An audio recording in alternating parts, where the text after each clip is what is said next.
How's it going, everyone? Data here, and welcome to the ultimate guide of everything from A to Z on franchise mode in NHL 22.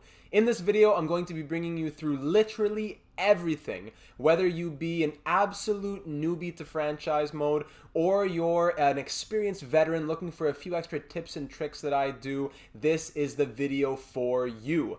As you can see throughout the video, there are chapters. Maybe you just want to hear a bit about scouting. Maybe you just want to hear about the settings or the sliders that I use. No problem, you can jump ahead to wherever you need. But in this video, I'm going to be bringing you through every little thing in franchise mode, from the settings to every page that you can go to, telling you things that are important to know, things you don't need to worry about, and little tricks that obviously the AI or the menus here do not tell you, things that I have discovered over my years and years in NHL Dynasty mode, Be a GM mode, and now franchise mode. So without further ado, I'm going to start things up from the absolute bottom here, building our way up. At the menu screen, we go to franchise mode and we click on a new franchise. There are a few things that we can do before, such as player movement and things like that, but I'll get to that in a second when we're talking about what rosters to choose.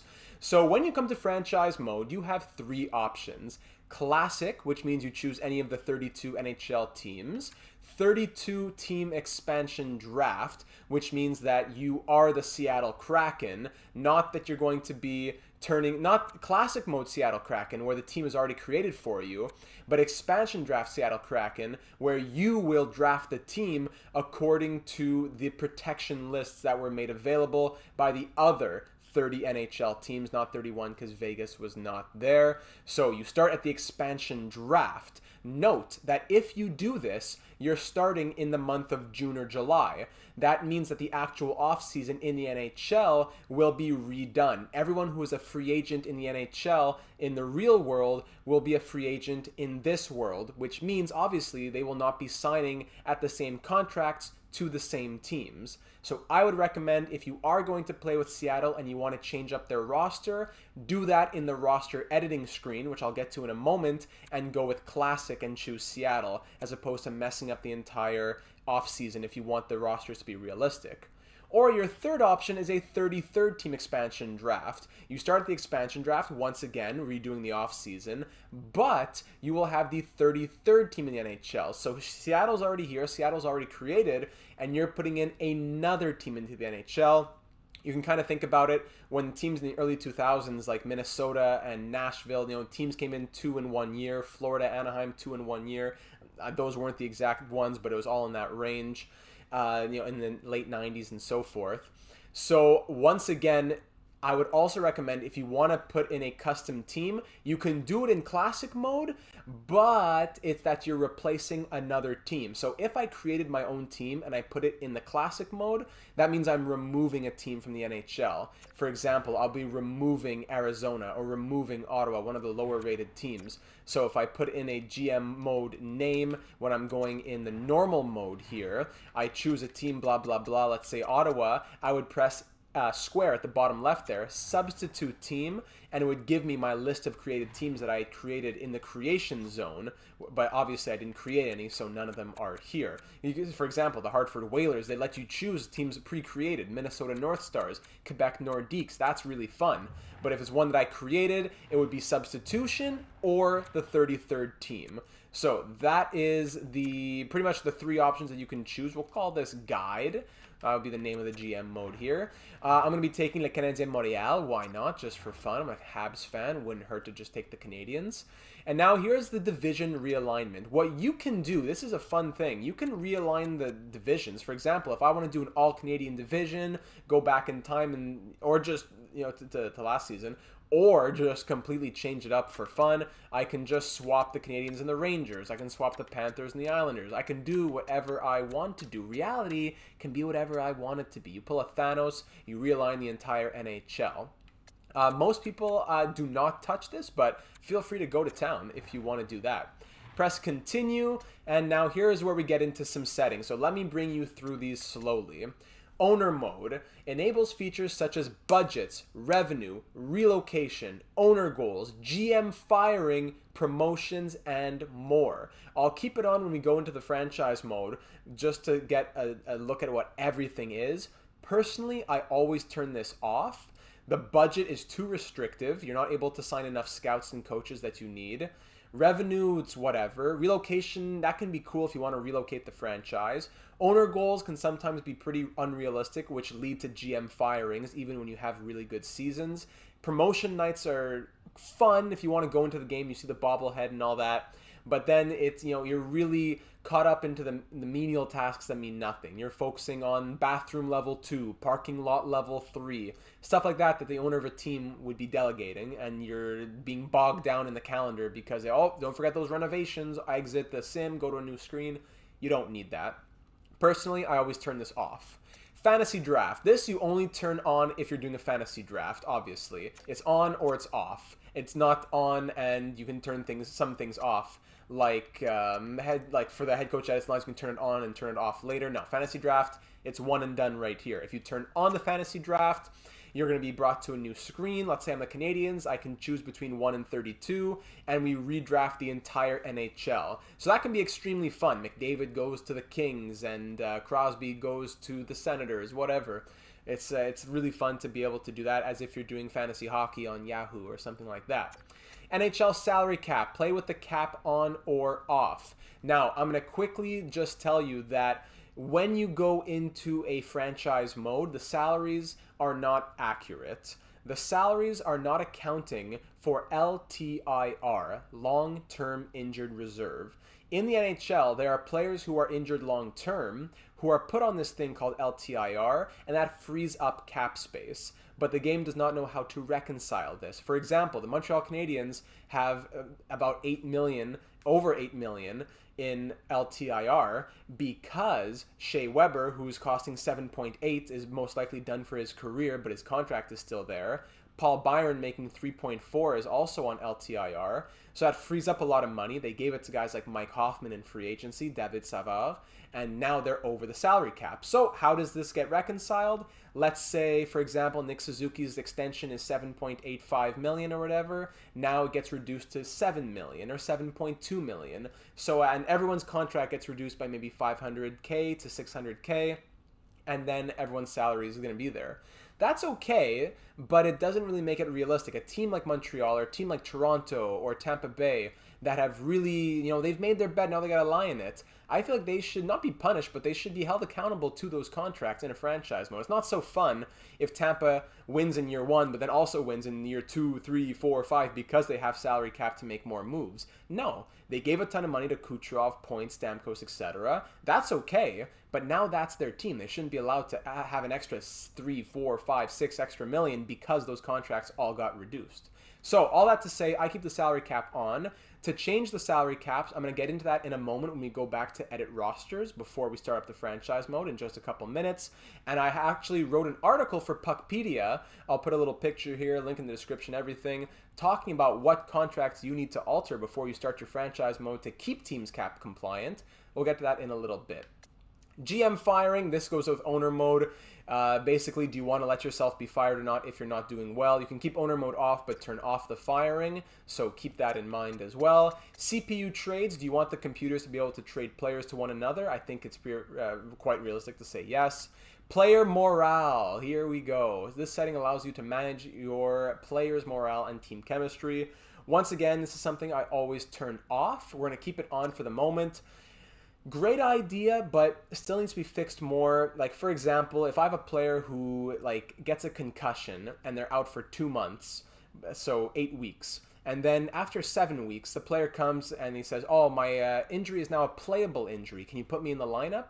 You as the GM now have to make a decision. Do I put him in the lineup with a playable injury, which means his odds of being injured are much higher than if he was healthy, or do I wait the extra week until he's fully healthy and then put him in the lineup and guarantee that I don't lose him for another 3 months?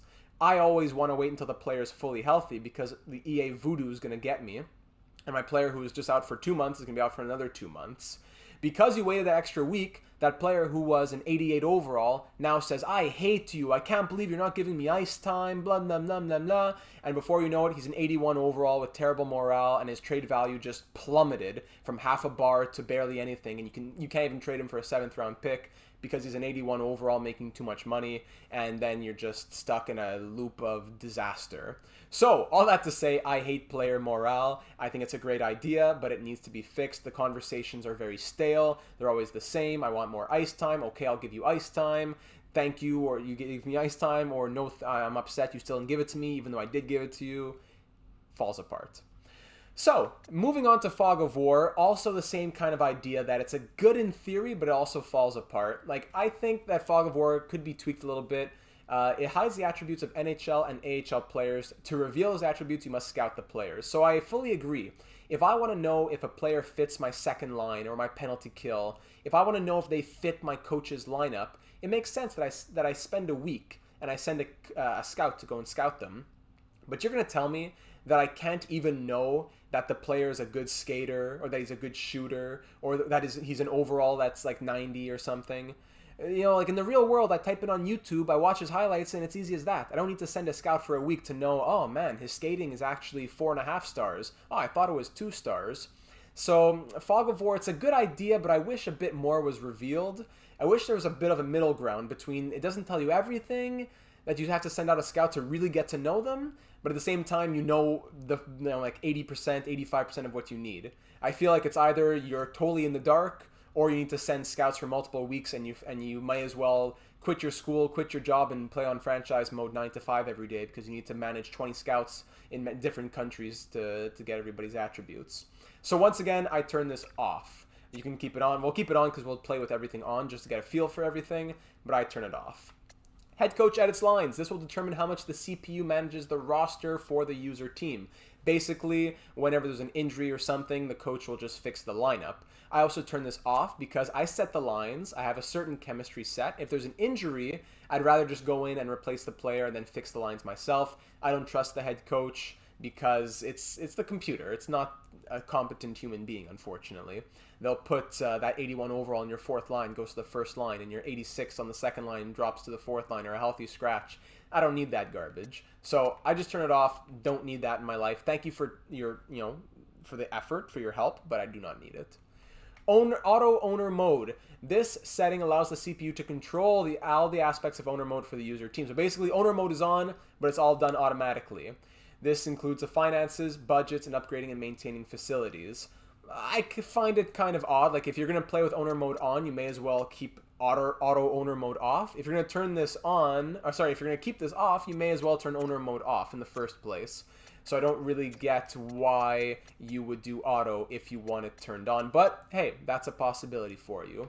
Except relocation, the owner will always authorize your initial attempt to relocate the franchise. If it's on and you ask for relocation, your team will always relocate. Turned off, the team will only relocate if it's doing very badly, if the market's not doing well, etc.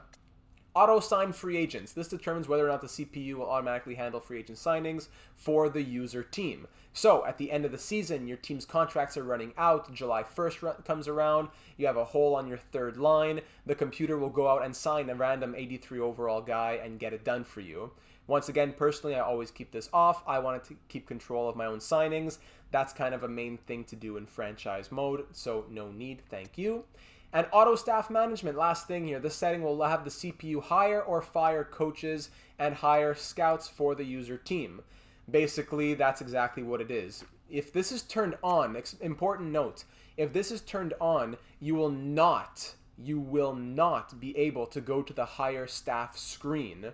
If it is turned, like, it won't even show it. So if you're saying, oh, I can't find where to hire coaches or where to hire scouts, it's because you accidentally turned on auto staff management. Keep it turned off. You'll be able to control who you hire and fire as coach and who you hire as scouts for your team. So personally, when I'm starting up my franchise mode, this is off, this is on, this is off. This is pretty much how it looks. Pretty basic. Owner mode and CPU trades. That's it. Like we said, I'll keep everything on just for funsies here. And let's keep on going now. A bit of an extended look, but I hope that helped out. Now we go to rules and settings. Not too much to touch here. Go to the quick settings first. Let's run through this. Game style, rules, all this. I don't touch any of this stuff. You can play with it. Turn injuries off if you want. Fantasy draft is turned off, like we said. Don't need to touch any of these things. Autosave. The franchise mode length is 25 years is the maximum. You can make it as little as 5 or as many as 25. Difficulty doesn't really matter. Unless you're playing the games, then you can choose. Draft pick ownership, authentic, like teams that made trades in the real world, they traded away their first, their second. Do you want that authentic, or do you want classic? Every single team starts out your franchise mode with picks in rounds 1 to 7. Salary cap, trade difficulty, easy, medium, or hard. Personally, I always put it on hard for the challenge. Easy is a bit too easy, even medium's a bit too easy, so I prefer to put it on hard. Waivers are on, so that players, you can't just send an 86 overall down to the minor leagues. Fog of War, show the attributes, show the overall, stuff like that with Fog of War. Here's a few things you can do with Fog of War. When off, the setting will hide a player's individual attributes. To reveal these individual attributes, you must scout a player. Or I turn it on, you don't need to do any of that. So like I said, with the Fog of War, if you do go into the settings here and you want to tailor it to your exact needs, okay, I want Fog of War on, but I don't want it to show me the role, but I do want it to show me the overall. You can play with it. This is the first time that they've ever given you this possibility. So honestly, if I had more time, if I was really dedicated to doing like a 1 or 2 year franchise mode where I'm really looking day to day in the calendar, yep, I would turn this on and turn certain things on and off here. Because my style of franchise mode is more that I simulate a season at a time where I'm not stopping every 2 seconds, doesn't really make as much sense for me. But hey, you do what makes sense for you. It is your franchise mode. Auto scouting. You can choose to automatically scout pro players, which means NHL and AHL. You can automatically scout amateur players, which means players that are juniors that will be in the upcoming draft. You can automatically scout both of them or none of them. Personally, I always do automatic pro scouting. If there's a player I want to be scouted, I'll go and send a scout manually. But in the meanwhile, my scouts can just do their thing and get a report on most guys in the NHL. And then, you know, if a need pops up, oh, I have an injury, I need to trade for someone right now. Thank goodness my scouts have been working the last 2, 3, 4 months. I always want to do my amateur scouting myself though, so I just do pro scouting. Auto staff management turned off, and that is it. Now we move to the advanced settings. The advanced settings, I don't actually touch too much in this. Again, it comes down to how much you want to tailor things. When we were talking about the injuries there, about does the player come back when he's at a playable injury or fully healed, this is where you fix this. Fully healed. Don't even tell me that the player's back from injury. I don't even want to hear you, assistant coach, whoever you are. I don't even want to hear your voice. Only when it's fully healed, you tell me that this player is ready to go. Playable just wastes my time. Auto-rotate goalies. Turn this on or else your starting goalie will play all 82 games, get fatigued, more likely to be injured. Not a good thing. Sim engine scoring. High, low, medium, or high. High, you'll have multiple players scoring 120, 130 point seasons. Low, you'll have probably the guy who has the most points in the league will probably be around the 80 point mark. Medium, you will have a few guys in the 90, maybe 100 points. I find that to be most realistic. I keep it on medium. Draft class quality and generated prospect quality. These are things to do with the draft. So in future years, obviously in the year 2030, they can't, no crystal ball to see who the big prospects are. So the game generates prospects. Now, do you want the quality of those prospects to be low, where the first overall pick is maybe, low elite, medium elite, 1 or 2 guys medium elite. Medium, where maybe the first 5 players are medium elite. Or high, where first overall is like medium franchise, and second overall is also medium elite, and it's a very good quality of generated prospects. I find high floods the league a bit too much. Same for draft class quality. Are you going to be finding guys that are like, if you put high, who are like gems in the 6th or 7th round? I always keep it medium to start it off. What I do personally is, because the draft generated prospect reset at the start of every season, so September of every season, during the off season of every year, so in July, I go to a random number generator and I make certain rules for myself. I say, okay, randomize a number between 1 and 100 for both the draft class quality and the prospect quality. If it's between 1 and 30, I do low. If it's between 30 and 70, I do medium. And if it's between 70 and 100, I do high. Keep it kind of fun and unique like that, where it's always rotating. Thank you to Jukesy for that suggestion a few months back. So it always keeps things fresh and fun. Sim engine shot frequency. There is an invisible stat that you can't see for players that makes them take more shots. That's why, for example, a defensive defenseman is taking, I don't know, 40 shots a season, but Alex Ovechkin is taking 300 shots a season. There's an invisible slider. This low, medium, or high affects how often they're shooting. So on high, Ovechkin's definitely shooting over 300 times. On low, it's probably closer to 200. So this kind of goes hand in hand with the scoring. If engine scoring's on medium, I like to keep the shot frequency also on medium. Playoff series length, you can make it single knockout, best of 3, best of 5, or best of 7, which is authentic. Playoff tiebreaker, continuous overtime, or you can do shootout, 5 minutes, 3-on-3, then shootout, 4-on-4. You have a lot of good customizability here. Season overtime lost, does it give your team 1 point or 0 points? Is the season tiebreak authentic or continuous overtime, shootout, blah, blah, blah. Head coach firing pop-up, when a team fires their coach, do you want a pop-up to come on the screen? A trade offer notification, when a team sends you a trade, do you want to be notified of all trades or only stars only trades, where it's a player, you know, kind of in the mid to high 80 overalls. Gameplay version, the latest. Waiver notifications are on. When a player gets put on waivers, you are notified. Morale meetings, this is obviously only a setting if you have morale turned on. So this meeting, you know, you talk to the coach, the player and the coach, and you have meetings and let's pick it up, or I'm disappointed and the team gets a boost, or only certain players are affected, blah, blah, blah, blah, morale meetings. And, you know, that also go, okay, this player's a leader, so the meeting helped him, but this guy's, like, arrogant, so this meeting didn't work out. That's fun. That's interesting. But then you get, out of nowhere, you have one guy who comes in who just, like, blows up your whole team. And, you know, I'm not trying to be a counselor, a psychiatrist here. I'm just, again, I'm not looking to cancel my schooling and quit my job to play franchise mode from 9 to 5. You're an AI made of pixels, just play the game. If it was a bit more realistic and the conversations weren't broken, then we'll talk. Retired jerseys on or off, or you could even do the user team, where if I'm the Canadiens, I have the retired jerseys off for the Canadiens, but on for everyone else in the league. Blockbuster trade alerts, same thing, on or maybe, or on or off, same as the coach firing pop-up. And that's it for those advanced settings. Now, last thing, the gameplay sliders. Personally, I do not touch any of these except for the injury occurrence. General, skating, shooting, blah, blah, blah. That you can play with all those. Many people like to play, try to get the perfect formula for the most realistic simulation and everything. Fantastic. I love it. Go for it.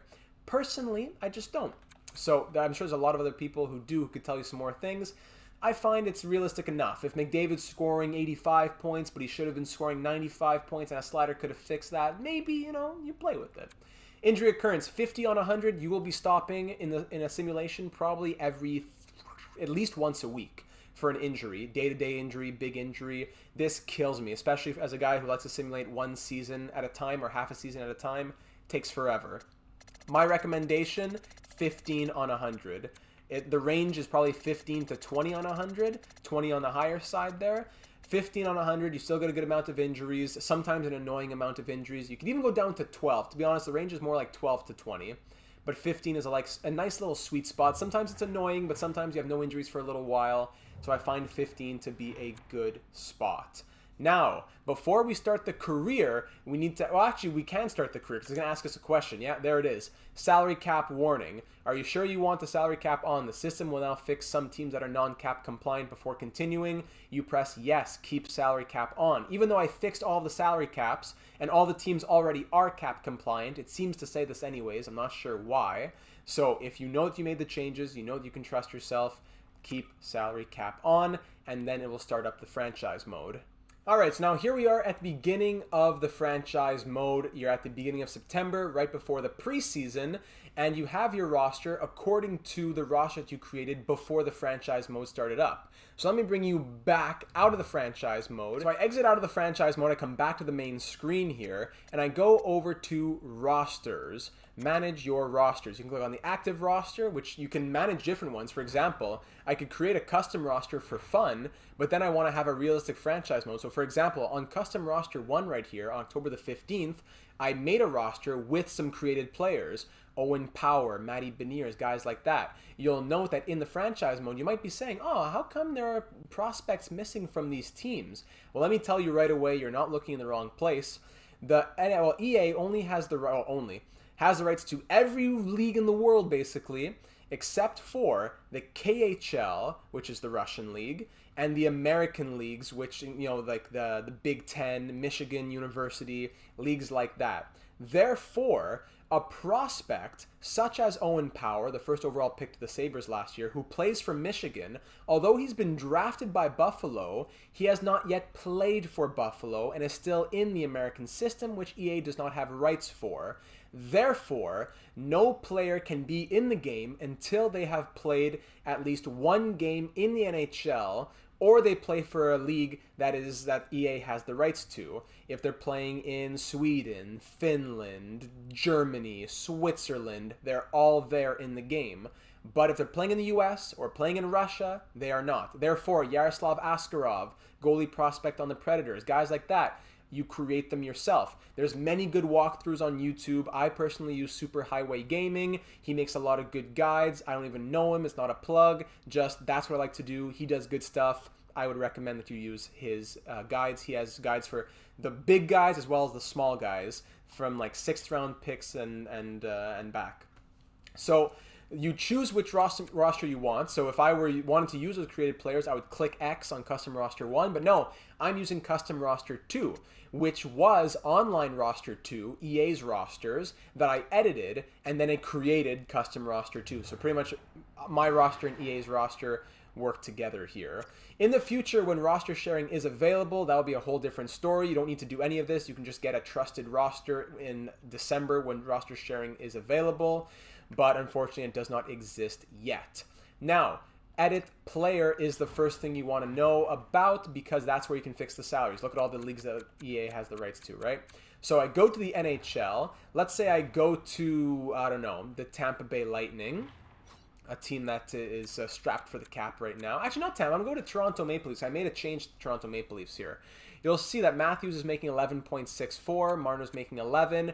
If I started up a franchise mode right now with all the salaries as they are, Austin Matthews would go from 11.6 to 11.3. Tavares from 11 to 10.7. Pretty much everyone gets 300K shaved off to make up for the about $2 million that the team doesn't have. Instead of doing that, I go to Morgan Riley, who has 1 year left on his contract, and I say, instead of you making $5 million this season, I'm going to click on your name, I'm going to go into Edit Player, click on Details, and reduce your salary from $5 million to $3 million to make up that $2 million. I scroll down, I go to Salary, and I'm able to change his salary, exit back out, and click on Save. There you go. That just saved the team from having to be altered due to cap compliance. This guy who's going to be leaving the team next season possibly in the franchise mode will no longer affect the contract of Matthews, which is 3 more years, and Marner, which is 4 more years, which I don't find to be as fair. So all those changes, like I said, link in the description for my article that I wrote for Puckpedia. Not every I'd say about half, close to half, a little less than half actually, the teams in the NHL need to be altered. Teams like Vegas, teams like Toronto, Tampa Bay, Philadelphia, even Ottawa, because they're below the cap. I added money to Chris Tierney. He's making 3.5. I upped him to 5 million because the team was under the salary. So Thomas Chabot's contract got changed from 8 million to 8.2 million. Again, reverse of what I don't want to be happening. So I make all the changes that I want to make. And also note that any other changes that you want to make, such as, I don't know, bringing like Jaromir Jagr from Czech into the NHL, fun stuff like that, you go to player movement. If there's a player you want to drop to free agency, like for example, I went to the Montreal Canadiens and I dropped to Shea Weber to actually, I didn't even drop him to free agency. I transferred him to an international team. So he's no longer here. But let's say I wanted to transfer Jeff Petrie. I press square to select him. I can press triangle to drop him to free agency. Or I can go to an international team, because those are teams that aren't in franchise mode, and I can press X, and that would transfer him to Team Austria, and bang, he's out of franchise mode. So that is also what you can do in the player movement screen. If there's, for example, a trade that happens in the NHL, but EA hasn't updated the rosters, no problem. I go to the NHL. Let's see, the Canadians traded for Hampus Lindholm. They traded Tyler Toffoli, whatever. Bang, I press X, and it would swap those players between their teams. So that's a fun little thing you can know as well when it comes to the rosters. Nothing else you need to really know. You can edit the lines and the captains and jerseys of players as well, but you don't need to do that. The active roster, whatever your active roster is the roster that will be used when you start up your franchise mode. So keep note of that. You don't need to click on use my updated rosters or whatever. Whichever one is active will be the one that the franchise mode uses when it starts up. Alright, so let's start up the franchise mode. I will bring you through everything that is available to you, all the little things you can click on. Note that I already gave a big description for most things, so I'm not going to re-delve into everything. This video is already long enough as a guide video. Let's start it up here at the hub. Here we are at the hub. This little box right here, Sim to Next Preseason Game, you can click on this between games and it'll bring you to that game. So if there's a week between games, for example, you can just click on that, zoop, it brings you right there. Or you can click on the calendar and you can calendar sim to a specific day. So it'll allow you to scroll between the months. You can go, okay, I want to scroll all the way to, oh, I want to see this game against the Sharks. I click on this day, simulate up to this day, bang. Things will stop you along the way. This guy's been injured, this guy's on waivers, blah, blah, blah. But it'll always allow you to keep on simulating. Or it'll say, do you want to stop simulating? Next, the team leaders. Points. That's just a quick little look at the points. But when you click on this, it allows you to look at the team stats, the player stats, awards, and then there's playoff stats and all that for when the playoffs come around. That's just a quick little image. Same thing for what's right under it, the divisions. If you click on that, it brings you to the same spot. But this allows you to go through the divisions. If you use the right stick, you can rotate through them. All the divisions of the NHL, shows you the standings for them. There's the Canadians highlighted in blue. You click on them, it brings you to the exact same place where you just were. Click on team stats, it brings you to a look at the entire league. You can see according to your division or your conference or the whole NHL, games played, points, wins, points percentages, game goals for, goals against, power play percentage, penalty kill percentage, home record, away record, last 10, blah, blah, blah, blah. If you click on L3, you can sort. Obviously, when there's numbers, you have to sort, but right now they're all 0. And you can look who's at the top, who's at the bottom, etc. Next, we move to player stats. Jeff Petrie. As you can see, above his 87 overall, there's a binoculars with 4 little bars next to it. That means that it is a guarantee for his overall. 4 bars next to the binocular means that everything is uncovered about him. Everything's uncovered about him because he's my own player. Other players that I look at will not have 4 bars. No players are here yet because there's no stats to display. I'll show you that once we get into the season. Awards, you can also click on those. Stanley Cup, all the team awards, or you can look at individual awards, Art Ross, Hart Memorial, and it shows you the last 5 years of winners as well, blah, blah, blah. Or you can even go to the AHL and rotate through those. That's fun as well, just by clicking the options button, on the PlayStation controller. Same thing here in the AHL. Laval Rocket, Alexander Romanov, blah, blah, blah. All the Laval stats are here as well. I can even look at the main menu like here. Oh, next game against the Wickleberry Scranton Penguins. Shout out to Scranton, Pennsylvania, Dunder Mifflin, and we can just rotate NHL, AHL by clicking the options button. Next up, we have the franchise overview here. The profit, the arena level, fan happiness, owner happiness, team information, locker room chemistry. How many pro scouts do we have? How many amateur scouts do we have? Clicking on that will bring me to just a more expanded look at that. A lot of numbers that I don't really care too much about, to be honest, but if you care about them, awesome. And what was the attendance last game? What's the expected profit? What is our net profit? What's our prestige? What's our popularity, our market size, our fan base? So many things that make a franchise mode more immersive and fun if you like that. Concessions, maintenance, team store maintenance. This number will go down as time. So wear and tear on a location due to usage by customers, blah, blah, blah. Parking lot maintenance. You have to keep track of this. Fan happiness. What's keeping them? Oh, hold on. Arenas, no, 26 on 100. Press X. Go to upgrade and maintain. Okay. Now it brings us to a new screen. Okay. Concessions, team store, blah, blah, blah. All this is looking good. Oh, bathrooms. 55 on 100. The bathrooms at the Bell Center are abysmal. It will cost me 0.135 million, basically $315,000 out of my 2.6 million for the season. So the repair cost is that. It will take 5 days. I press on repair. All right, repair in progress. We'll check back in 5 days. Honestly, that screen has not changed in years. Another reason why I'm not a big fan of owner mode. So that's it for the franchise overview. I'm not going to touch too much on that. You can explore more if that is to your liking. You can also do other things from the quick links. Click advance a day to just go forward 1 day in the simulation. You can go to edit lines by clicking here or by going to the team management screen. Sim to the regular season, which will bring you through the entire preseason just like that. Player morale, again, or you can go right here, scroll down to, oh, excuse me. Oh, no, it was at the top. There it was, morale. Or you can go to View Draft Class, which is right here in the Trade and Improve screen. Assign Scout, assign Scout and Coaching Staff. All those things. Now, team management. Let's go through these one by one. Proposed trade. This is where you're going to be a lot of the time, most likely. This is where you can make trades with other teams. You can put up to 5 pieces on each side, and each side has a value according to the player. Obviously, Cole Caulfield has the most value because it's his overall and his potential and his age. Those are the main factors, and his contract. He's on a cheap contract for 2 years. He has a good overall and good potential. He's going to grow. These potentials mean what they will grow into, what they're on track to grow into at least, and that puts his value higher. So these values can change over time. Don't get too caught up in the values, but medium elite means basically, let's go through the entire system. It goes all the way from the bottom, which is like AHL, other forward, all the way up to franchise potential. So if a player has high franchise potential, that's a guy like Connor McDavid here on the Oilers. If I go look at his potential and trade value, there it is, 95 overall. He's medium franchise. So is Leon Draisaitl. Nurse has medium elite potential because it's a pretty solid chance that he's going to be elite, that he is elite, and that he will maintain an elite level. The potential also means the level at which they will maintain. So an older player, like let's say Duncan Keith, he doesn't have potential to be elite. He already has been elite. He maybe even still is elite, but he has the ability to perform at an elite level. So his potential is exact. After the age of 27, it turns to exact. At 22, 23, 24, it's high elite, medium elite, low top 6, medium top 4D.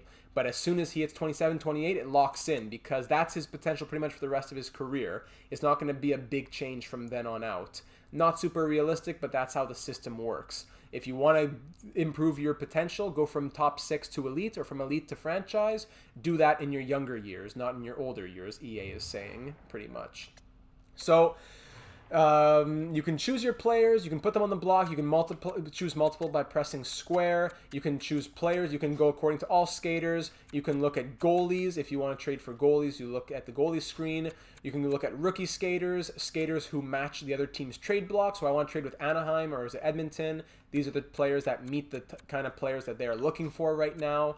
Or I can even go to draft picks. I'm able to trade my draft picks 1st, 2nd, 3rd, 4th, 5th, and 6th, 7th, up to 7th per season, up to 5 seasons away. So I can trade a 1st or a 2nd, whatever, in the year 2027. I like to use rules to limit myself. I usually say I can't trade further than 3 years away.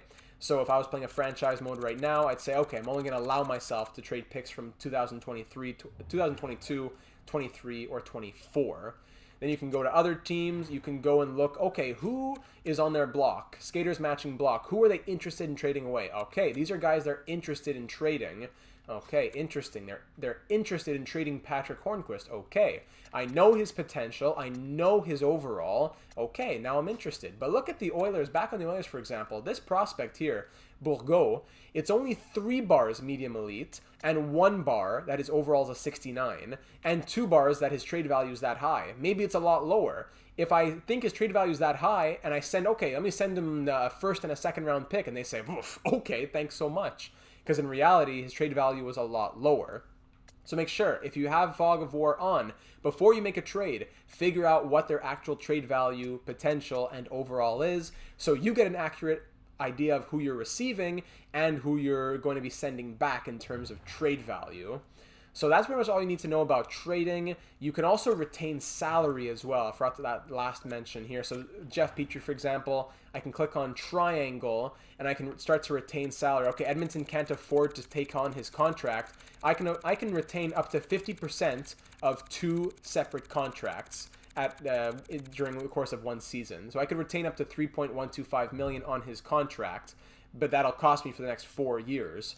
And that means I can only retain salary on 1 more contract after that. After proposed trade, we move down to the fine trade. Fine trade is interesting because instead of scrolling through every single team and what kind of player do they want and what would they be willing to give up, blah, blah, blah, blah, blah. Let's say I'm willing to trade Tyler Toffoli, good amount of trade value. I can click on his name and then look at the bottom, triangle, which is fine trade. The fine trade, according to the triangle button, will be according to my needs. So if I go to my trade block, which I'll go to in a moment, and I set my needs as, okay, I need a forward and I need draft picks, they'll only look at forwards or draft picks. But if I press L1, it'll be open block, which means any offer coming my way that teams want to send me. So I have 7 offers right now. Manson, a 3rd and a 4th from the Ducks. Shattenkirk, 3rd and a 4th, blah, blah, blah. I can get all these things. So what you should keep note about is that, let's say Seattle's going to give me a 2nd and a 3rd. I can click edit trade and probably add in a 6th or a 7th and it'll go through. Always squeeze a little bit more of what they're offering you, because whatever they're offering you, there is always a little bit of wiggle room. Keep that in mind when you're doing the fine trade. And honestly, actually, you can even do it reverse. I forgot to mention, you can do reverse for the fine trade, where you can go to another team and say, okay, what's it going to cost for me to get that player from you? So let's say I go to the Predators, I take Tomasino, good prospect. I click on him and I press open block again. What do you want from me? There's only 2 trades. You want Suzuki and Anderson or Caulfield and Gooley for Tomasino? Yeah, okay. Good night, David Poyle. You can go get some sleep now. I'm not going to be doing that. Next, I go to the coaching. Actually, I told you I'll go to the trade block. Yes, trade block. On the trade block, you set your needs for according to what you think you need and put players who you want to trade away.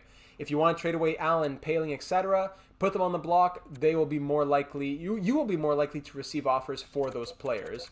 Remove them all. Put who you want. The surplus on your team, the wants on your team, you can choose those as well, or you can just like this. The assistant GM already did it for me. I could just leave it. Or I could click on it and go in on edit. No, I don't want 2nd line forwards. I want a 3rd line forward. Stuff like that I can do. You have the depth chart broken down there. Okay, I have too many centers, not enough right wingers, stuff like that. You can go according to the depth chart and say, okay, I need to put some centers on the block, etc. You can also browse the trade block, but to be honest, you can just go on the trade screen. Menus are very slow, especially on old gen here, PS4 old gen. You can go through, but it only gives you 5 things on the block. So the Ducks, it only shows me Fowler, Shattenkirk, Manson, Grant, and their 3rd round pick. But if I go to their trade screen at the find trade or on proposed trade, it might give me 6, 7, 8 options. So personally, I never go here because it doesn't give me the full picture of what is actually on their block. Continuing now to the coaching staff. Coaching staff, I'm not going to get too much into this because I'm going to put a separate video out on line chemistry. But here's where you can look at your staff chemistry. You always want to keep it really above 70 to 80%. You can look at the staff salary. Okay, we have about 900K left over in staff salary. This guy's a generalist. He's getting paid $2.3 million for 3 more years. He's an A rating on all these things. Blah, blah, blah. Beautiful. If I click on him, what kind of, is he a Frenchman for the, what can I do? Jeff Drummond. Jeff Drummond. I don't know if the Partisans, le Canadiens Montréal are going to be happy about that one. But he is good. He has good ratings. A+ for teaching, coach influence, stuff like that. Things you want your head coach to have. I'm not going to, like I said, I won't touch too much on that. Who is his best chemistry with? Mathieu Perreault, Ryan Paling, and Carey Price. What's his record all time? Obviously, it's all 0, but once you get 15 years into a franchise mode, it's fun to see that. Now here's the team fit. You always want to have a team fit probably about 60% or up. If it's between a guy who's 59% and A rated or 63% and B rated, always go for the guy who has the higher rating. I'll take the lower team fit for the higher rating any day. So this guy's A- and a 63% team fit. Unless there's an A-, A, or A+ coach with around the same fit or maybe a little less if it's an A+ coach, I'm not going to be changing this coach. He loves Jeff Petrie. He gives him good mojo there, but he doesn't like Kulak, and he really doesn't like Chris Weidman. So make note of all those things. Excuse me, going down. Here are his strategies, aggressive, blah, blah, blah. And here are his line strategies. On line 1, overload. Line 2, behind the net, blah, blah. Each player has their own strategy. So if it lines up with the coach's strategy, there's a check mark. If Nick Suzuki has his carry dump bias as carry, he'll fit on line on line 1. If he has it as dump, he'll fit better on line 3 for that attribute. That gives him a check mark, a dash, or an X. If he's balanced in the coach's carry, there's a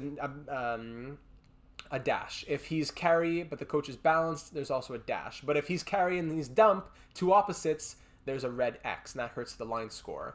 Associate coach, doesn't matter their team fit. What you want to do is get the best guys with good ratings on this screen. They could have a 20% team fit, but good power play, good special teams, good teaching, that's what's most important. Assistant coach, goalie coach, then same thing in the AHL. I would recommend that you try and find an AHL head coach who has the exact same ratings as your long-term NHL coach. When you find the guy you want to keep for years and years and years, get an AHL coach who has the same strategies, or at least close to the same strategies. So if they fit first line or second line in the AHL, a big prospect in the future, you know that they'll fit first or second line in the NHL. You don't need to be left asking. You can also go to the scouting screen here. This tells you all your scouts. You can click on them and you see what kind of regions they're good in. Okay, this person's really good. Laurent Gosselin, of course, the best in the QMJHL. A-rated there. You could also send them to the OHL, B- if you had to. USA West with a B. I would not be sending them anywhere with a C or less. But if I did send them to Liga, for example, with a C, within a year or two, this scout would probably have a B or an A in that region. So it does change over time. These scouts are also signed to contracts. We have about 1.1 million in scout salary. When owner mode is off, the salary does not matter. You can offer every scout $500,000, and that's how you get a really good scouting staff, because when there's new scouts who become available on July 1st, you can sign all of the best scouts to their max contracts. On a scout salary, it gets pretty tight, and it's not fun to have C and D rated scouts who don't give you accurate information or give you information very slowly. Personally, again, I'm going to get into this when I do my video on scouting. I fire all of the AHL scouts. I fire all of my NHL scouts except for two or three, and I use the rest for amateur scouting. That's because I keep Fog of War off. If you have Fog of War on, you probably need more professional scouts, so it makes sense. You got to play with that number. When you go to the Assign Scouts screen, that is where you send them off to war. You click on them. Don't click on Find Prospect. Click on Scout-Specific Prospects. This guy's in the QMJHL. I click on him. You can select the style, the strengths and weaknesses, skill assessment, character assessment, potential and comparison. Personally, I just do potential and comparison for everyone all the way down. Click on options when I'm done, and it's saved. It takes about a week to scout each player, but as I said, I'll get into that in my scouting video. When people start to become more and more scouted, you can see them according to the draft class. Central Scouting will put out rankings.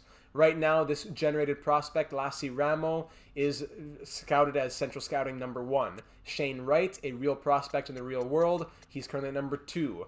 This guy is generated. This guy is generated. These are both at 3 and 4. Brad Lambert, he's real. Obviously, if they have a picture, they're real. And more often than not, if there's no picture, they're most likely generated. Depends on their age. If they're 17 in year 1 without a picture, they're generated. If they're 19 or 20 in year 1 without a picture, they're real. Continuing to go through some of these quicker things here. Draft board kind of just shows you where you're drafting. At this point, I have no one watch listed. I'm projected to pick somewhere around 22, 23, 24 with the Hurricanes pick. And round number 2, I'm projected around 51, 52, 53. So use this board to kind of get an idea of where you're drafting and where you should be scouting.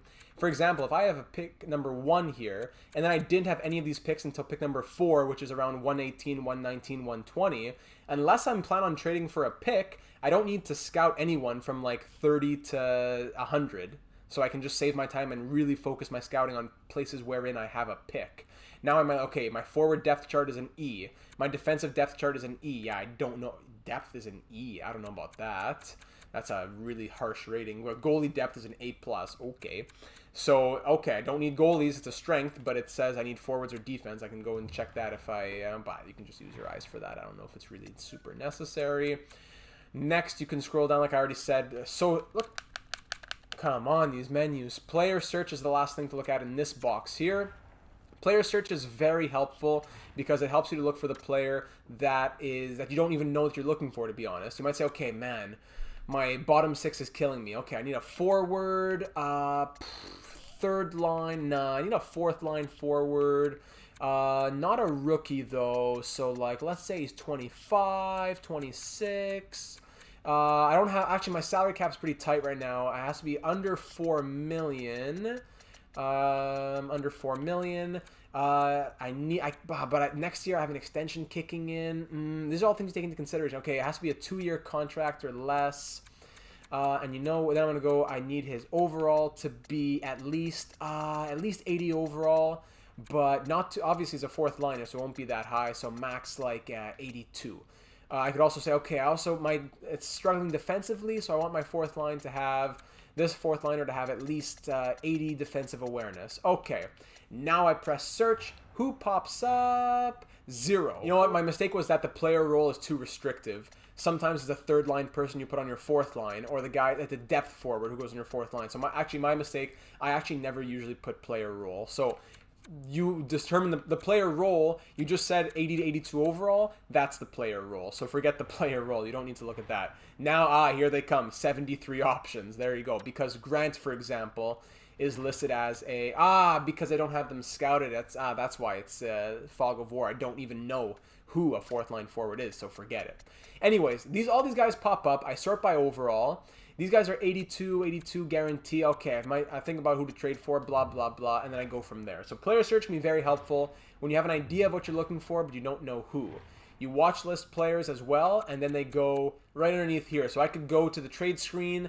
I could say, okay, I'm keeping an eye on, I don't know who, Nick Foligno, and I watch list him. I click on my watch list. He'll be right here in the list. You can watch list up to 25 players that you want to keep tabs on if you want to see their trade value, their overall as things change, blah, blah, blah.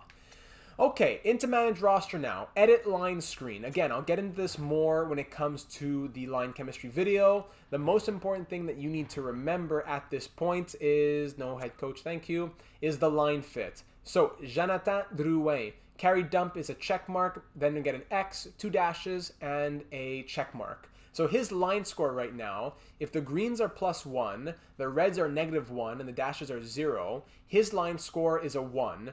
+2 - 1 = 1. Suzuki, oh boy, 1, 2, 3, 4, -1, he's a 3. Okay, Suzuki plus Drouin, 3 + 1, we're at a 4 right now. Toffoli, same thing, another 3. 4 + 3, we get to 7. That line now it's hard to see, but it has a +1 next to it in the chemistry. If Drouin had a better line score, maybe got it to 10 or 11, then we'd be talking +3 category. So here's Mike Hoffman. Look at all these check marks right here. So he has a fantastic fit on the first line. You can look at it right there in your scheme fit by clicking on the player.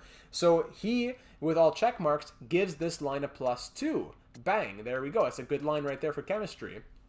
Drouin, Dvorak, Gallagher, blah, blah, blah, the lines go on. Same thing for defense, but it's more simple. It's hold line, pinch, balance, or cycle, shoot, balance. That's it. So +2, +1, -3, because there's double X's there. The line score is a -3 right now. So, I'd have to switch Savard down there because he has a check mark, which balances it out. But I'd probably think about getting Weidman off this team if I'm very committed to this coach, or maybe at least putting him as a healthy scratch. Special teams, you can work on the same thing. Power play, terrible special teams here. No one fits the power play. Yikes. So I'd have to fix the power play up. I'd have to fix the 4-man power play. The penalty kill looks good at least. I'd play with all of those things, and I'd try to get as much chemistry as possible. My goalies are there. My healthy scratches are here. Lehkonen, Samuel Montembeault, and Jake Evans, and so on and so forth. If I click on options, it switches me to the AHL lineup, and I can play around with it as well. Make changes in the AHL, press square for quick swap, move people around, have some fun with it. There you go. There's the lineup, and that's the team. Unless there's an injury or something I gotta fix, those lines will stay the same. View lines is when you want to see the lines of these menus. When you want to see the lines of a different team. So you click on view lines, gives you the Ducks. Currently, there's nothing to display because the season hasn't started, right? Why wouldn't there at least be lines? That doesn't make sense. We'll come back to that later. Actually, you know what? I may as well simulate to the first game of the preseason. Advancing a day, set promotion. Yeah, so you can auto-assign the promotion nights. You can say, okay, I want bobblehead night on this night. Okay, against the Rangers, home opener. Carey Price bobblehead night. That takes up 0.243 out of the 0.702 budget. Blah, blah, blah. Just auto-assign the remaining nights. And the view lines might not even show up until the regular season begins. So maybe it's not coming up. No, okay, forget it. So basically, it just shows you the lines of their teams. It's no big deal. It doesn't show you their chemistry, but it shows you their lineup. Next, we go to roster moves. Roster moves very important when it comes to moving players between the NHL and the AHL, and to keep note of waivers, things like that. Always look right here. This is what tells you if a player is waiver eligible or not. Nick Suzuki is not waiver eligible, so technically I could send him down to the AHL. What I can also do, I can cancel. I can click multi-select. I select him, send down to the minors, press L2, go to the in the system, and I say call up Paul Byron. So okay, send down Suzuki, but call up Byron. Sometimes you need to do this. Or I might say, oh, no, if you send down Suzuki, you're under the salary cap. So that's why, okay, I call up Byron, who carries a $3.4 million cap hit. Now it lets me do it. So those are some of the things you might run into sometimes in franchise mode. That's a fix that you can do. If you can't send up or if you can't send down or call up one player, try to make it a swap with another player. And pretty much you'll only be going there at the start of the season, or if you have multiple injuries and you need to call somebody up, someone's playing really well, someone's doing terribly, you want to send them down. If they are waiver eligible, they'll have to clear through waivers, which means every team has a chance of claiming them before they can go down to the AHL. Often enough, 79 overall and under does not get claimed, but buyer beware. Morale screen now. Not a fan of the morale screen, but here's where you can, okay, Carey Price is a leader. Here's his morale. The locker room presence is at a 69.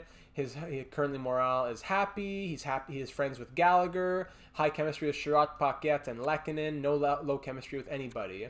No low chemistry. No low. There we go. Everybody's friends. No low chemistry. Good. As time goes on, you'll get the bickering, this guy and that guy, blah, blah, blah. But the leaders, it's important to have leaders in your locker room. So when you go and draft players, for example, it'll say this guy's a leader. Okay, good. I need more leaders in my locker room. Injury report, it just shows you guys who are injured and for how long. If a guy's out for 2 months and in 2 weeks you forget about it, you click on this, it tells you how long he's out for. Progress reports are interesting because it'll tell you how players are progressing in their overall. So one player, for example, like let's say who's young and has potential, like Nick Suzuki, by the end of the season, he might be an 88 overall. If I click on this, it'll show me, okay, his deking went up by 3. His offensive awareness went up by 2. Stuff like that. It could be also morale growth. He's really happy right now. Oh, he's playing super high. So he's growing. He's an 88 overall, but it's not natural growth. It's only growth due to morale. As soon as he gets unhappy, he's going to drop back down to his actual floor, which is an 85. Edit strategies, you don't need to. I honestly have no clue why this is here, because the head coach does the strategies. I guess if you're playing every game, every minute of every game, and you want the computer to kind of be following what you do, then yeah, makes sense. Yeah, yeah, it makes sense if you're playing every game or a lot of games. If you're simulating, you don't need to ever think about touching that. Scrolling to the bottom, if it'll ever let me get there. Captains and jerseys. You can name your captain, and you can do captain and 2 alternates or 3 alternates. Assign an alternate to Nick Suzuki, unassign it, whatever. Or I can click on Paling. I want to change. Hold on. Okay. I want to click on Paling and change his jersey number from 25 to 26. Petrie's gets changed from 26 to 25. Blah blah blah. I can do all that. The ones in red are retired by the franchise, or 99 retired by the entire NHL. And that's it for the roster screen. Your team status is according to how your overalls on your team is, basically. If you have a bunch of 80, 90 overalls, they'll say, okay, you're a buyer because you're a contender. You want to buy players because you're going on a run. If you're a really bad team, you'll be a seller because you want to sell your players for picks. Team chemistry is in the caution area. 69%, not terrible, but keep an eye on it. Manage contracts now. Here you can look at the contracts of your team pretty much anytime in the season, beginning of the season, mid-season, end of the season, and when it comes to the re-sign period, which is after the draft and before free agency, so a very small 1 week period, it'll be re-sign phase. But this is extension phase right now. At this moment, I can't do anything with anybody. I could trade them, I can look at their profile, I can't do anything. However, if I click on main roster and I go to all expiring, and the system shows me everybody there, but if I go to all expiring, it'll show me, okay, here are the players who are currently extension eligible. Kulak, Perot, Lakinen, Niku, all these guys, they just signed a contract. I can't even offer them or think about offering them a contract until we get to January 1st. But right now, Sherratt, Ouellet, Romanov, I could offer them deals.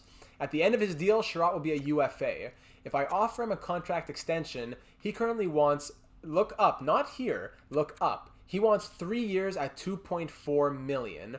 Unfortunately, I'm only able to offer $1.045 million because that's a salary cap I will have available next season.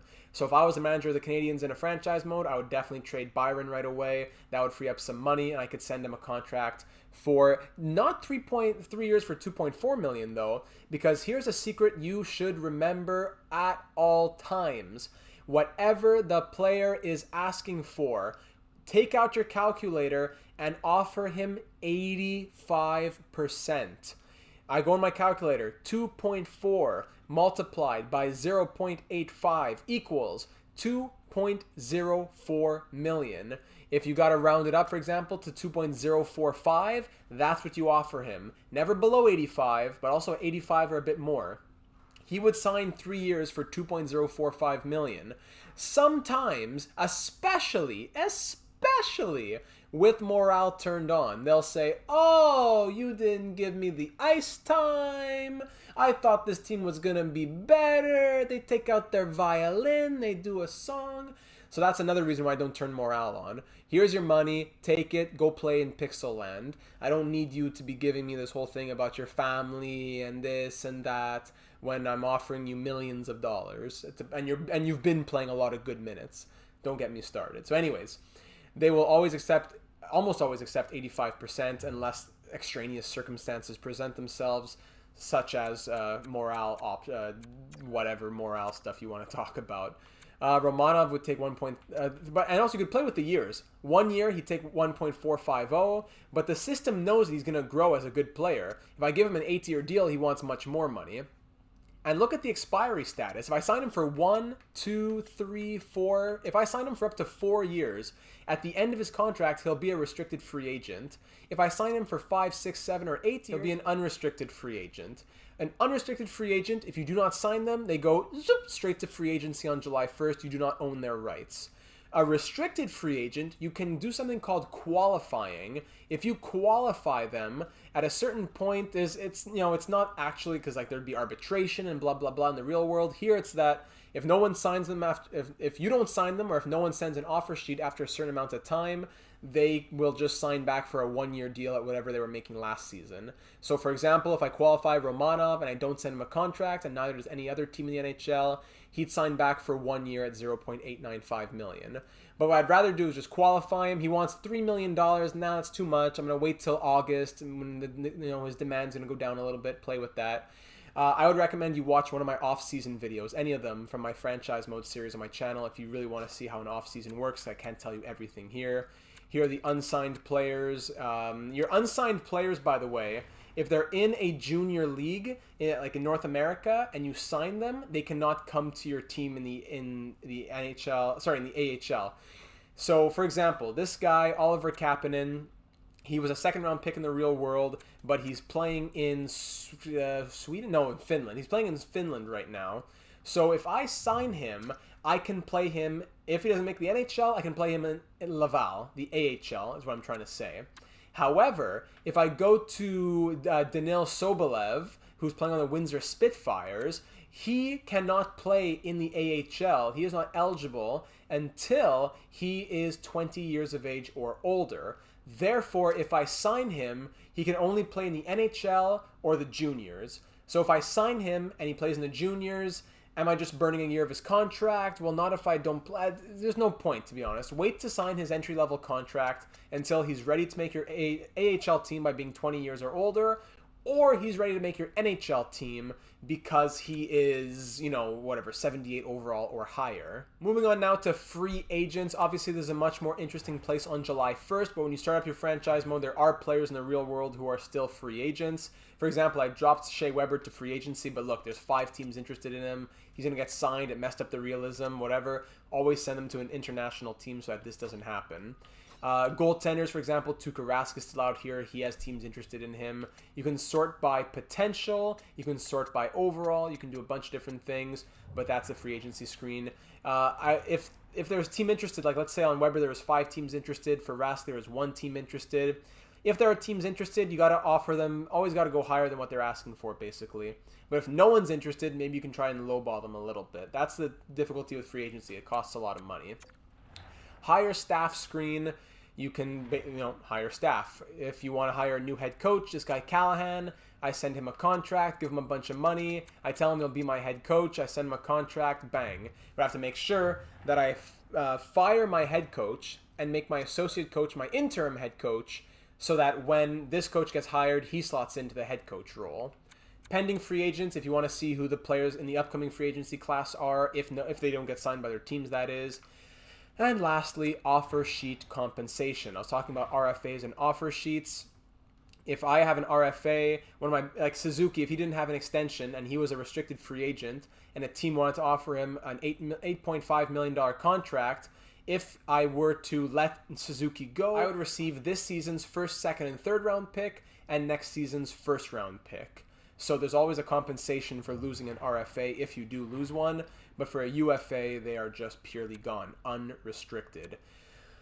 So there's the team management screen. Owner screen, you have the goals, relocation, upgrades, set prices, rankings. I don't want to go into all these things because it's just a lot of tedious stuff. Club seats, you can make them go more expensive, less expensive. Recommended price is 170 and 182. You can go higher, but then less people are buying. The fans aren't happy. So play with it. It's delicate.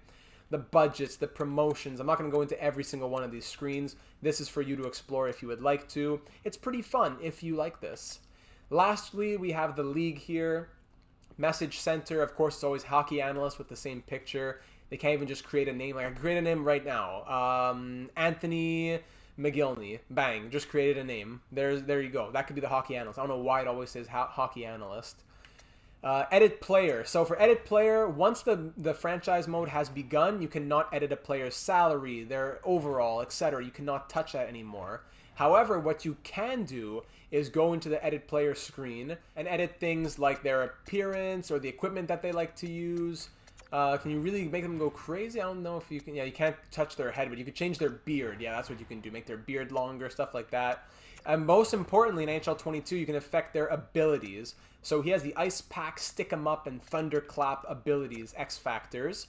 And that affects line chemistry as well. But I say, okay, you know what? I want to give him another one. I click on that one. I give it to him. I save it. That's what you can do in franchise mode. So it's funny. It doesn't let you change player types and fix line strategies and stuff like that. But it does let you give a player an X factor, which does give the line like a +3 or a +5 automatically for chemistry, or at least really helps it for chemistry. So a bit odd, but that's what you can do in the edit player screen. You can also go to the record book, which is very fun, especially in longer franchise modes. The Canadiens, it's tough to break a franchise record for the Canadiens, but let's say on the Anaheim Ducks, for example, Getzlaf is close to breaking Selanne's all-time points record. That's fun to look at. Career, season records as well, most games played, shutouts, penalty minutes, blah, blah, blah. Current players on your roster and all-time players and the year that they did it. Rookie records, single game records, and that's for one franchise. Or you can go to the entire NHL and see goals, assists, points by a rookie in a season or for the career. So, for example, you can, by the end of a 25-year career mode, you'll have players up here in the most goals and the most points and the assists. It's really fun to be able to keep track of that, especially for your big names in your franchise mode. And lastly, you can also go back to the settings to change some of the things that you wanted to look at. That you could change the draft class quality and the injury sliders and the stuff we already did at the beginning of the franchise mode. You are able to change those things. So when it comes to things that happen throughout the franchise mode, what I'm going to do right now is simulate all the way to the trade deadline minigame and quickly show you that before we end off the video. And you'll notice within the calendar sim, as time goes on, the Canadiens have lost locker room chemistry. Laval, okay, multiple morale changes. Laurent Dauphin is happy because of his ice time. Ice time, multiple morales are going up. Jesse Ylönen, ice time. If a player gets injured, it'll say, okay, his morale's gone down because he's been injured. Then he gets recovered. Okay, he goes back up. Toffoli's happy because of his ice time. All that stuff. It's constantly fluctuating throughout the course of the season. And then here he comes once in a while. Cole Caulfield has something to talk to you about. I want to speak about my ice time concerns. Guide, right now I do not feel like playing 27 minutes is enough ice time given my abilities. You say, well, Cole, I think you're right. I think we should be playing you more. Sorry, I don't think that's the right thing, and guaranteed lose 10 morale right there. Or 50-50, try and persuade. I really like the current line you're playing on. Aren't you a team player? Trying to like gaslight him or something. Persuasion, offer, blah, blah, blah. So I can agree with him, and I have to give him more ice time. I can disagree with him, and I keep him how he is, but his morale goes down. Or I try and persuade him. So let's see what happens when I try and persuade him.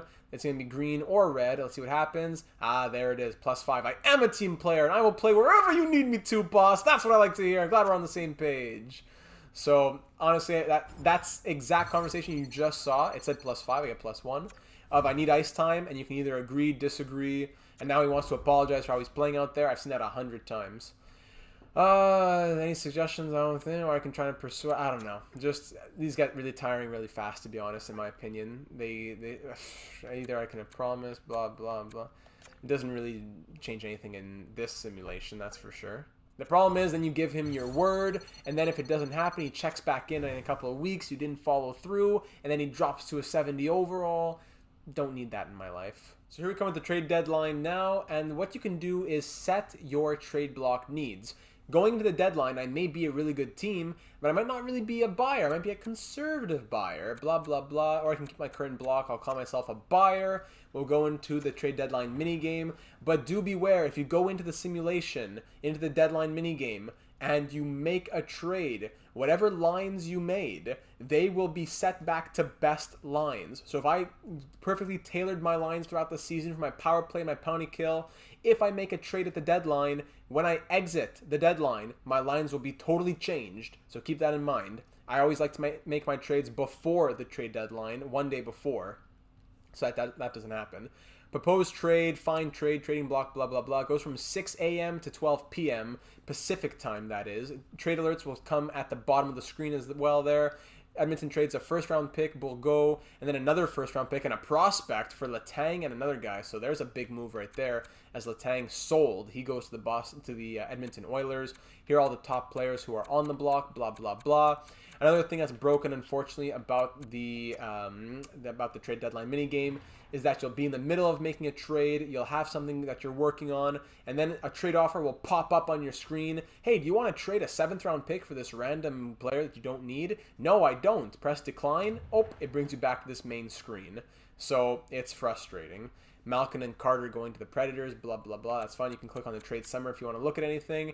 Whenever you're done, if you don't want to stay here till 12 p.m., you can exit the deadline minigame. Very fun again, like I said, but unfortunately, I never use it because I don't want my lines to be totally messed up after I've tailored them for the last, 50, 60 games of the season. All the work that I did is just going to be messed up. So after the trade deadline, you exit. It tells you all the big trades, gives you an upgrade. Look at that, Galchenyuk and Demers for a first, and Hendricks left. Yeah, that's crazy. Galchenyuk must be having a really good season.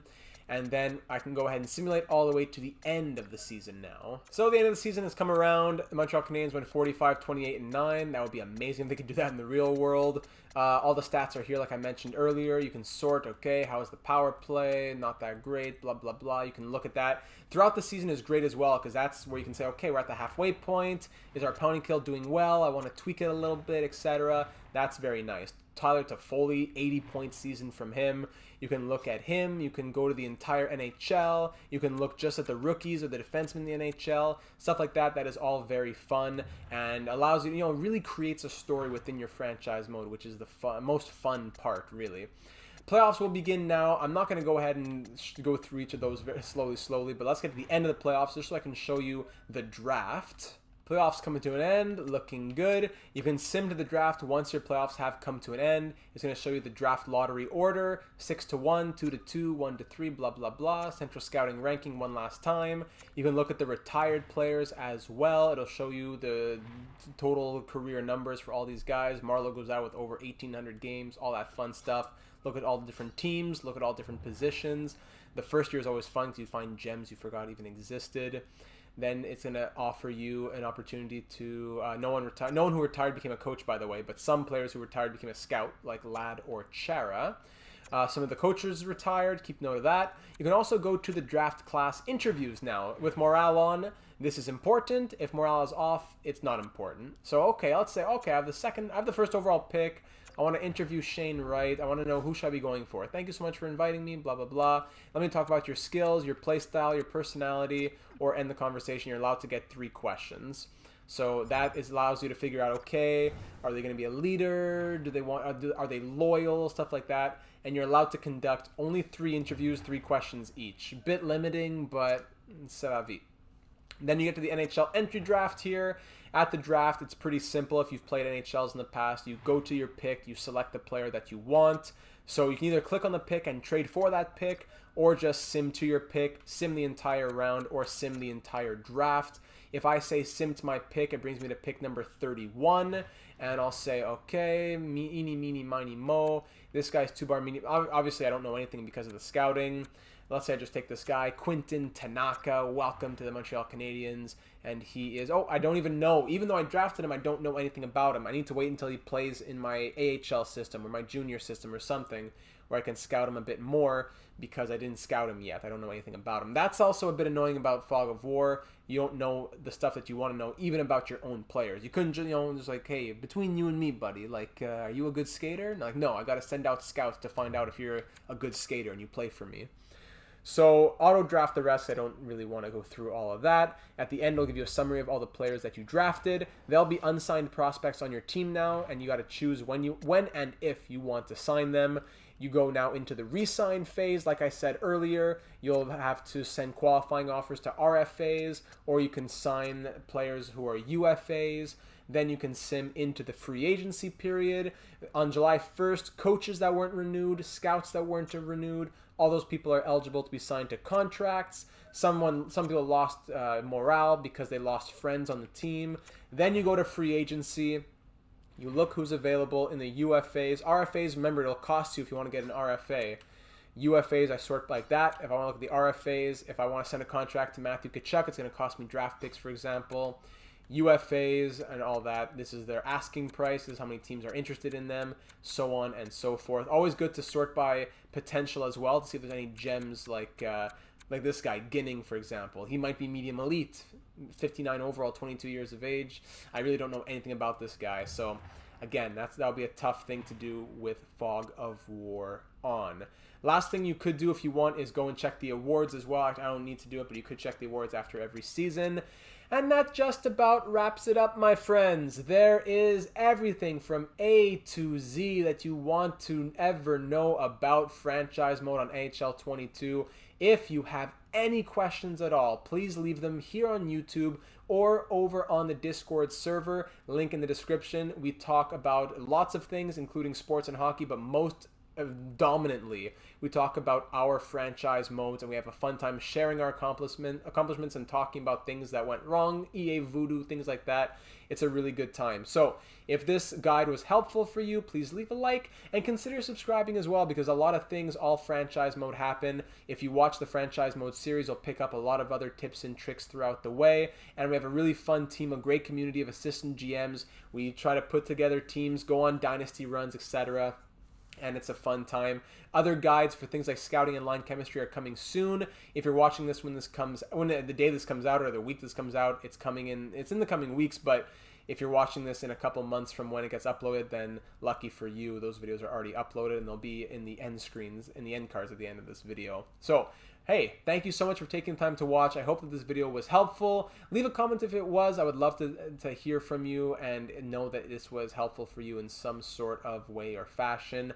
And I'll go ahead and stop talking there. My throat's dry. It's bedtime. And I hope that this was extremely helpful in some way or another to you in your franchise mode. And that you'll have fun, like all of us do, playing franchise mode. So, hey, once again, thank you again for taking the time. And I look forward to seeing you again around here on the channel. And I'll see you in the next one.